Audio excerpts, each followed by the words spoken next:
आत्ता वाजलाय 1:30 आणि माझा झालाय जेवायचा टाईम.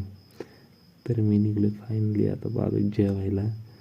कारण आज जेवणात आहे आम्हाला मिसळ आणि भात आणि त्याच्यावर आहे मसुराची डाळ.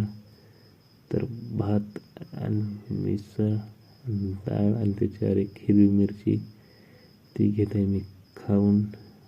आदबीत खाणं झालं. इकून तिकून थोडासा आराम करतही होतो की इतक्या झाला आमचा जेवायचा टाईम.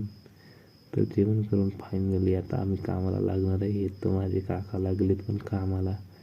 तितक्यात आले चायवाले काका. तर आम्ही पित आहे आता चाय.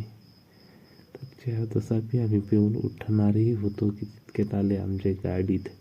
ही गाडी तुम्ही असून आहे का त्याच्यात आलं तर आमचं सिमेंट ते केलं आम्ही खाली. तितक्यात वाजले होते 6. तर आत्ता वाजले 6 आम्ही निघलो होतो घरी. तितक्यात ते सकाळी दिलेले